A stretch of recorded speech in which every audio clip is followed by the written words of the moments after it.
অনেকেই চাচ্ছে যে আওয়ামী লীগকে নির্বাচন করতে দেওয়া যাবে না। আওয়ামী লীগ হচ্ছে একটা আপনার বিরাট বড় একটা ক্ষমতাসীন দল। হ্যাঁ, আমাদের টাকার মেট্রো রেল, আমাদের টাকায় পদ্মা সেতু, তারপর তো হয়েছে তো। এই পদ্মা সেতুটাই মানে বিগত আমলে হয় নাই কেন, বা করে যেতে পারে নাই কেন বিএনপিরা? এরকম লুটপাটের জন্য। আর বাংলাদেশ তো লুটপাটের জন্য সেরা। আসলে নির্বাচনের আগে তো কোনো সংস্কারের নাই, নিয়ম নাই, জনগণের কোনো নিরাপত্তা নাই এখন। এটা এখন কেন নাই, কিসের জন্য নাই, এটা সবাই ভালো করে জানে। লুটপাট করবে না কারা? যারা ক্ষমতায় আসবে তারাই লুটপাট করবে। যারা বৈষম্য আন্দোলন করে, যারা এই বিজয় এনেছে, তাদের নামই তো অনেক কিছু ফেসবুকে উঠে আসতেছে। এগুলো কি লুটপাটের অংশ না? নির্বাচন ছাড়াই তো এরা লুটপাট করতেছে। তো নির্বাচন দেওয়ার পর যারা ক্ষমতা আসবে তারা কি বসে থাকবে? বাংলাদেশে দুর্নীতি, চাঁদামুক্ত এবং সুশাসন প্রতিষ্ঠার জন্য আগামী নির্বাচনে কোন দলকে ক্ষমতায় দেখতে চায়? আসলে দেশে যদি সুষ্ঠুভাবে এবং সফলতার সাথে নির্বাচন দেয়, তাহলে বোঝা যাবে যে দলমত নির্বিশেষে নির্বাচন শেষে কারা ক্ষমতায় আসবে তাদের হাতেই দেশ নিরাপদ। এখন নির্বাচনের উপরে ভিত্তি করবে যে কারা কারা নির্বাচনে অংশগ্রহণ করতে যাচ্ছে। এখন সকলকেই আমার মতে উচিত যে সবাইকে নির্বাচন করে দেওয়ার সুযোগ করে দেওয়া। বর্তমানে বিগত সরকার পতনের পরে এখন বর্তমানে যে রাজনৈতিক দলগুলো রয়েছে, বিএনপি, জামাত, ইসলামী আন্দোলন, এনসিপি এবং আরো অন্যান্য রাজনৈতিক দল রয়েছে, বর্তমানে আওয়ামী লীগের কার্যক্রম নিষিদ্ধ রয়েছে। তো সেক্ষেত্রে তারা নির্বাচনে আসতে পারে কিনা সেটা সম্ভাবনা এখন পর্যন্ত বলা যাচ্ছে না। তো এই দলগুলোর কার্যক্রম দেখে আপনার কি মনে হয়, কারা ক্ষমতায় আসলে দেশের মানুষ ভালো থাকবে? আসলে এটা নির্বাচনের পরে বোঝা যাবে যে নির্বাচন, যেমন অনেকেই চাচ্ছে যে আওয়ামী লীগকে নির্বাচন করতে দেওয়া যাবে না। আওয়ামী লীগ হচ্ছে একটা আপনার বিরাট বড় একটা ক্ষমতাসীন দল। আসলে ক্ষমতাও কিন্তু কখনো চিরস্থায়ী হয় না। এখন নির্বাচনের পরে যে কেউ ক্ষমতা আসুক না কেন, ক্ষমতার যদি অপব্যবহার করে তাদেরকে আওয়ামী লীগের মতনই বিচ্যুত হতে হবে।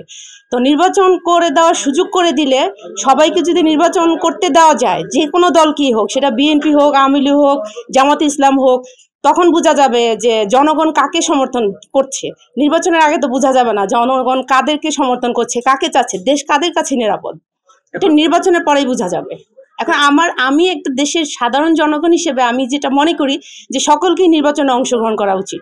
সেটা নির্বাচনের একটা রোড ম্যাপ দিয়েছে, আগামী এপ্রিলের মধ্যে নির্বাচন হতে পারে। এপ্রিল, হ্যাঁ, আগে পরে হয়ে যেতে পারে। এর আগে তো জনগণ একচেটিয়া ভাবে দেখছে যে ক্ষমতায় আওয়ামী লীগ ছিল, একচেটিয়া ভাবে ক্ষমতায় 15 বছর ছিল। এখন একচেটিয়া ভাবে হোক আর দুইচেটিয়া ভাবে হোক, ক্ষমতায় নির্বাচন দেওয়ার পর বোঝা যাবে যে কারা দেশকে সুন্দরভাবে পরিচালিত করতেছে, কারা আপনার সংস্কার করতেছে।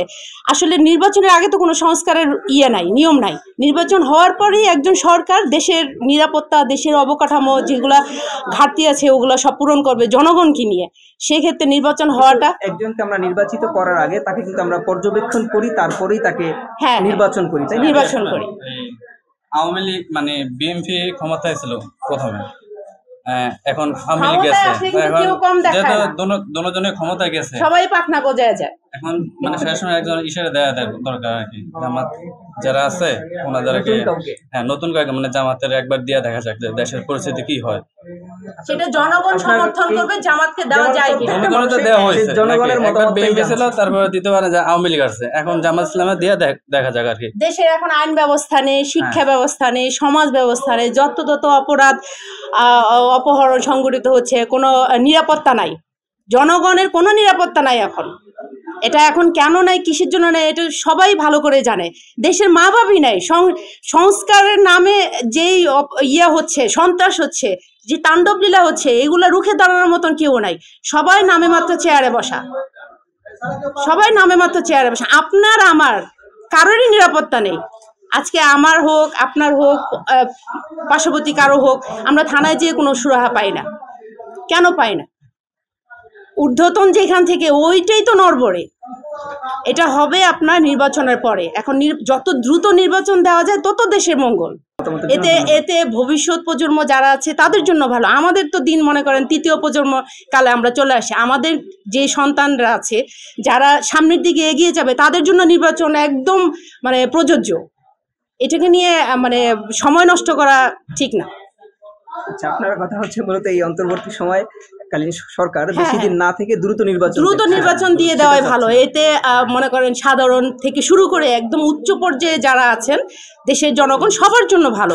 ব্যবসা ক্ষেত্রে হোক, অর্থনৈতিক খাতে হোক, শিক্ষা খাতে হোক, সমাজ ব্যবস্থা খাতে। যেমন ধরেন এই সরকার যদি দ্রুত নির্বাচন দিয়ে চলে যায়, সেদিন সংস্কার যেটা দরকার, হ্যাঁ, সেটা যদি না করে। আরেকটু বলি, এক সরকার তো 5 বছরে কোনো সংস্কার সম্ভব না। বিগত সরকার যেটা করছে, এখন যদি সেই সংস্কারটা না করে, এখন নির্বাচনে যারা আসবে তারাও যদি সেম কাজ করে, তাহলে আসলে পরিবর্তনটা কোথায় হলো জনগণের, তাই না? এখন হচ্ছে, আমি তো প্রথমেই বলেছি, দেশ যে এখন কাদের কাছে নিরাপদ এটা নির্বাচনের সমর্থনে বোঝা যাবে। এখন সেখানে যদি বিশিষ্ট দলীয় সংস্কারের প্রয়োজন আছে কিনা দেশের, এটা কি মনে হয়? অবশ্যই সংস্কারের প্রয়োজন আছে। আর একটা সরকার 5 বছরে এসে কোনো সংস্কার পরিবর্তন করতে পারবে না, তাকে একটু অনেক মানে লং টাইম সময় থাকতে হবে, যেটা আওয়ামী লীগ থাকাকালীন হয়েছে। এবং আওয়ামী লীগে অনেক মনে করেন বদনামের ভাগেও হয়েছে যে তারা লুটপাট করেছে। হ্যাঁ, লুটপাট করেছে। লুটপাট করে নেই কারা, লুটপাট করবে না কারা? যারা ক্ষমতায় আসবে তারাই লুটপাট করবে। দেশ যাদের হাতে ক্ষমতায় থাকবে তারাই লুটপাট করবে। আমরা সাধারণ জনগণ, আমরা কাজ করে খেতে হবে, কিছু করার নেই। লুটপাট হলেও করে খেতে হবে, আর না হলেও করে খেতে হবে।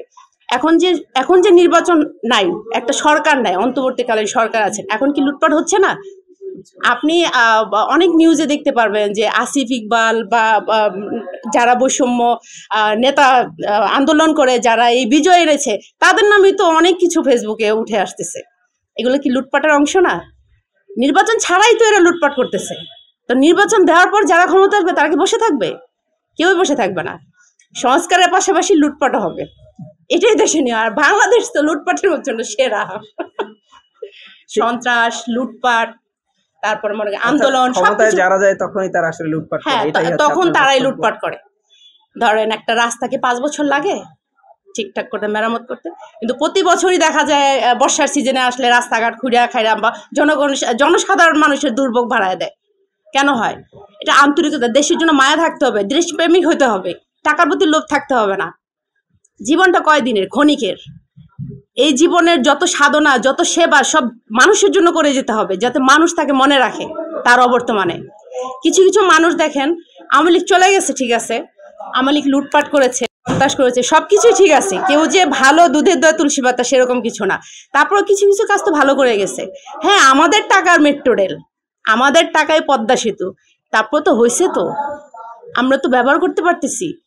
এই পদ্মা সেতুটাই মানে বিগত আমলে হয় নাই কেন, বা করে যেতে পারে নাই কেন বিএনপিরা? এরকম লুটপাটের জন্য, এরকম অনৈতিকতার ইয়ার জন্য, মন মানসিকতার জন্য। কথা বললে অনেক বলা যায়, রুটির দোনো পিঠই ভাজতে হয়। রুটির এক পিঠ কাঁচা থাকলে খাওয়া যাবে না, দোনো পিঠ ভেজে খেতে হবে। সেই জন্য মায়া থাকতে হবে, দেশপ্রেমিক হতে হবে, লোভ লালসা বর্জন করতে হবে, আন্তরিকতা থাকতে হবে, মানুষের জন্য মানবিকতা থাকতে হবে। সবকিছু মিলিয়ে দেশকে আগায় নিতে হবে। ঠিক আছে, ধন্যবাদ। মানে আপনার কাছে এখন বর্তমানে যে রাজনৈতিক দলগুলো রয়েছে তাদের কার্যক্রম দেখে কোন দলকে ভালো লাগে, যে মনে হয় তারা আসলে দেশের জন্য, মানুষের জন্য কাজ করবে? এটা তো ভাই সঠিক বলা যাবে না। রাজনীতিতে মনে করেন দল আসবে তারপরে বলা যাবে, এখন তো কোনো কিছুই ঠিক নেই। এই কারণে নির্বাচনের একটা রোড ম্যাপ রয়েছে, হ্যাঁ, এপ্রিলের মধ্যে নির্বাচন হবে। তো সেক্ষেত্রে এখন তো রাজনৈতিক দলগুলো দেখছেন, তাদের কার্যক্রম দেখছেন না, যেমন বিএনপি রয়েছে, জামাত ইসলামী আছে, এনসিপি আছে, আরো দল আছে। এখন এটা ভাই বলা যাচ্ছে না সঠিক যে কোন দল হবে। না, আপনার মনে হয় কি কারা কাজ করতে পারে দেশের জন্য ভালো? ভাই এটা হচ্ছে মনে করেন নির্বাচন হওয়ার পরে বোঝা যাবে।